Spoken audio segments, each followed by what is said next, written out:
Puji Tuhan, salam sejahtera Bapak Ibu, Saudara-saudari keluarga GBDI El Shaddai Magelang dimanapun berada.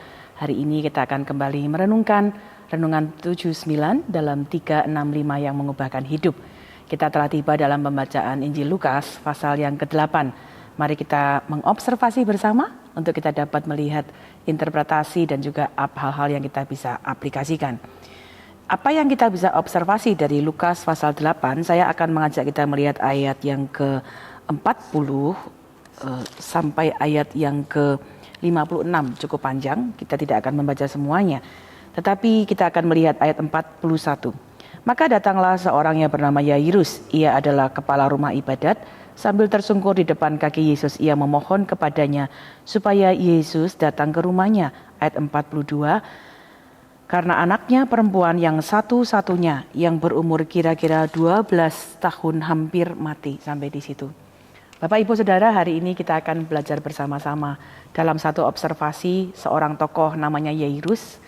Dia bertemu dengan Yesus, bahkan ada hal-hal yang kita akan bisa pelajari bersama. Apa yang terjadi dalam kehidupan Yairus? Situasinya sedang tidak nyaman.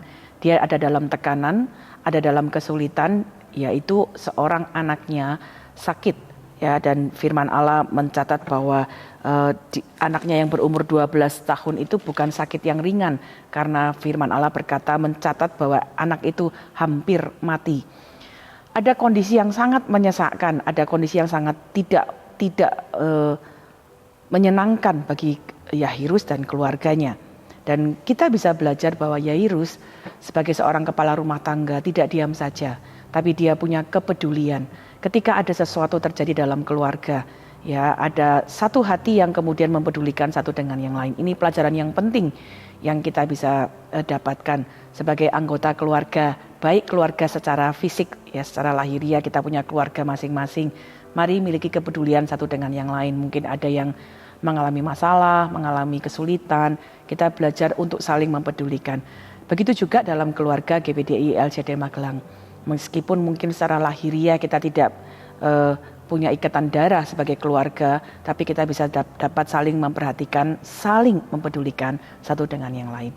Nah, apa yang kita bisa lihat di dalam kesesakan yang kemudian kita bisa belajar dari observasi dari Yairus, apa yang Yesus lakukan, baik juga dengan orang-orang banyak yang akan kita lihat nanti dan juga anak Yairus itu sendiri. Yang kita bisa belajar dan interpretasi ada 3 hal. Yang pertama adalah Yairus datang memohon kepada Yesus. Ini adalah salah satu atau cara pertama yang kita perlu lihat. Pelajaran penting pertama yang kita harus lihat dalam tekanan, dalam kesesakan, dalam pergumulan kehidupan, apapun juga. Pertama, carilah Tuhan, carilah Yesus, datanglah kepadanya, bawa pergumulan kita dalam tangan Tuhan. Ya, sekali lagi saya baca ayat 41, maka datanglah seorang yang bernama Yairus, ia adalah kepala rumah ibadat, sambil tersungkur di depan kaki Yesus, ia memohon kepadanya supaya Yesus datang ke rumahnya. Jadi ini satu contoh yang baik dalam tekanan, dalam kesulitan, saat ada dalam kesesakan. Apa yang kita harus lakukan? Pertama, carilah Tuhan. Carilah Dia, carilah wajahnya, karena di dalam Tuhanlah ada pertolongan. Di dalam Tuhanlah ada kekuatan. Di dalam Tuhanlah bantuan yang terbaik itu dapat datang.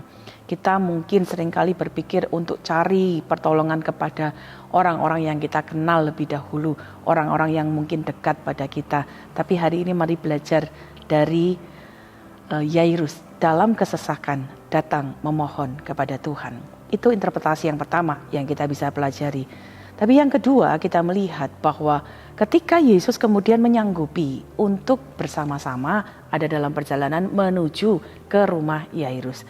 Di sana dalam perjalanan itu ternyata ada interupsi atau ada sedikit yang menghentikan karena kita mempelajari, kita belajar bersama ada kisah seorang wanita yang mengalami pendarahan dan menyentuh Yesus, sehingga Yesus harus bertanya siapa yang menyentuhnya. Tapi kemudian kita baca secara garis besar, saya jelaskan bahwa wanita ini kemudian mengalami kesembuhan.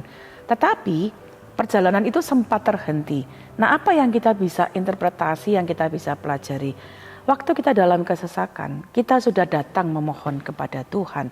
Ya, kita kiranya juga belajar untuk menanti dengan sabar. Karena kadangkala ya pertolongan yang kita harapkan atau jawaban yang kita nantikan tidak segera hadir, tidak segera datang. Mungkin kita sudah berdoa, Tuhan aku sudah berdoa 1 tahun, 2 tahun kok sepertinya belum dijawab. Tapi mari kita belajar bahwa pertolongan Tuhan itu selalu tepat pada waktunya. Mengapa kita bisa belajar tentang kesabaran? Karena di sini tidak dituliskan ya bahwa Yairus kemudian marah kepada wanita itu, atau Yairus kemudian mendesak Yesus, Yesus tolong anakku ini, harusnya engkau mendahulukan dia. Tidak tercatat sama sekali. Dan itu kita bisa belajar bahwa Yairus pun memberikan contoh kepada kita untuk belajar tetap dalam kesabaran. Yang ketiga, yang kita bisa interpretasi, saya ingin baca dari ayat 49 dan 50. Ketika Yesus masih berbicara, datanglah seorang dari keluarga kepala rumah ibadat itu dan berkata, anakmu sudah mati, jangan lagi engkau menyusah-nyusahkan guru. Ayat 50, tetapi Yesus mendengarnya dan berkata kepada Yairus, jangan takut, percaya saja dan anakmu akan selamat. Ini situasi yang sangat lebih menyesakkan ya. Sudah datang memohon, sudah bersama dalam perjalanan, tetapi justru mendengar kabar anaknya meninggal. Bahkan orang berkata, sudah gak usah menyusahkan guru, stop, pertolongannya sudah gak diperlukan lagi. Mungkin kira-kira seperti itu kita dapat menyimpulkannya. Tetapi sekali lagi kita belajar, Yesus yang mendengar hal itu kemudian berkata kepada Yairus, jangan takut, percaya saja, anakmu akan selamat. Di sini kita bisa belajar bahwa Yairus kemudian bisa memilih mendengarkan suara siapa. Suara orang-orang yang berbicara kepada dia, anakmu sudah mati, atau dia mendengarkan perkataan Tuhan. Jangan takut, percaya saja, anakmu akan selamat. Dan kita belajar Yairus tetap melanjutkan perjalanannya bersama dengan Yesus. Yairus tidak minta Yesus, terima kasih sudah menyertai saya sampai sekarang, tapi ternyata saya dapat berita ini, jadi engkau gak usah datang ke rumah saya. Tidak. Saya percaya Yairus kemudian juga memiliki iman ketika dia mendengar perkataan Yesus.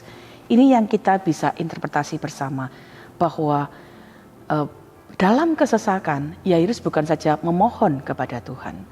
Yairus bukan saja menanti dengan sabar pertolongan Tuhan, tetapi dia kemudian memiliki kepercayaan sepenuhnya kepada janji-janji Tuhan. Bapak, Ibu, Saudara, ketika kita ada dalam pergumulan, permasalahan, dalam kesesakan, mari kita belajar bahwa ada waktunya. Kadang-kadang kita sudah menanti dengan sabar, dan bahkan mungkin situasinya yang kita lihat, realitanya nampaknya semakin buruk. Tetapi mari kita belajar mendengarkan, mengarahkan telinga kita kepada firman Tuhan. Waktu hal-hal yang buruk terjadi, jangan kita kemudian patah semangat. Jangan kemudian kita mati iman kita. Tapi mari belajar cari firman Tuhan. Tetap berdoa, bahkan kita boleh mengatakan, Tuhan beri firman-Mu kepada saya. Mungkin kita juga mendengarkan renungan 79, mendengarkan nasihat-nasihat teman-teman yang percaya kepada Tuhan, yang di dalam iman, sehingga kita bisa belajar seperti Yairus. Dalam kesesakannya, dia tetap percaya kepada Tuhan. Dan hasilnya tentunya kita sudah tahu pada ayat 54, ketika Yesus masuk ke rumahnya. Kemudian ayat 54 menuliskan demikian, lalu Yesus memegang tangan anak itu dan berseru, katanya, hai anak, bangunlah.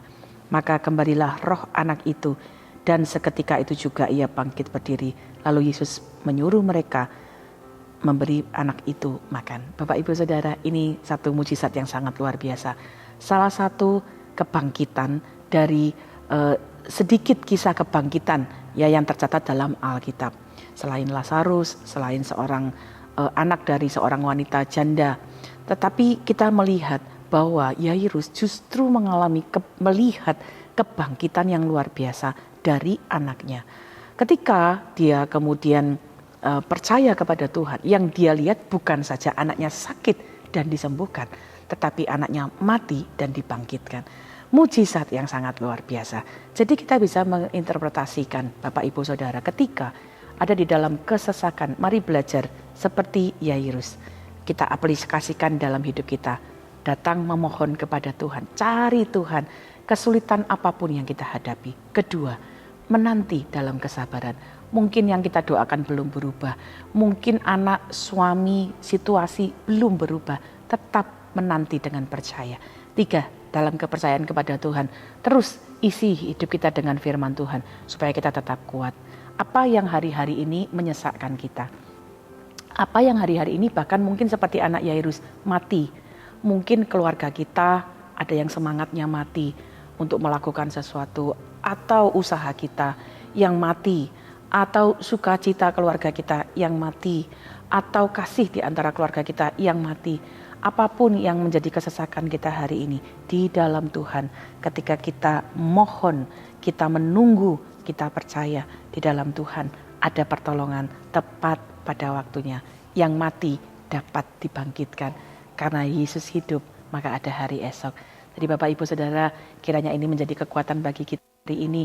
Jangan berhenti memohon, jangan berhenti untuk sabar menanti, dan terus ada di dalam kepercayaan. Pertolongan Tuhan datang tepat pada waktunya. Terima kasih telah mengikuti Renungan 79. Kiranya ini dapat menjadi berkat bagi kita semua, bagi Bapak Ibu Saudara yang ingin didoakan untuk pokok doa tertentu, atau menceritakan kesaksian, baik mujizat kesembuhan, pemulihan, masalah keluarga dan lainnya. Mari salurkan itu di chat WhatsApp 0813 2742 0088. Tuhan Yesus memberkati. Mari kita berdoa. Bapa, kami mengucap syukur karena kami dapat belajar dari firman-Mu. Dalam segala kesesakan kami mencari Tuhan, dan di dalam Engkau ada pertolongan tepat pada waktunya. Tolong setiap kami belajar untuk menaikkan permohonan kami kepadamu. Belajar untuk menanti dengan sabar. Dan terus ada dalam kepercayaan sepenuhnya kepadamu. Terima kasih Bapa, berkati seluruh keluarga GBDI El Shaddai Magelang. Mungkin ada yang dalam pergumulan-pergumulan, kesulitan-kesulitan. Kiranya Tuhan yang akan menolong, memberikan kekuatan. Kami percaya setiap umat yang berseru kepadamu, ada pertolongan Tuhan, memberikan kehidupan, memberikan kebangkitan kembali. Dan kami dapat melihat mujizat Tuhan dalam kehidupan kami. Terima kasih Bapa. Taurat Tuhan itu sempurna, menyegarkan jiwa seluruh keluarga GBDI El Shaddai Magelang. Peraturan Tuhan itu teguh, memberikan hikmat kepada kami yang tak berpengalaman. Terima kasih Bapa. Mengucap syukur di dalam nama Tuhan Yesus Kristus. Haleluya. Amin.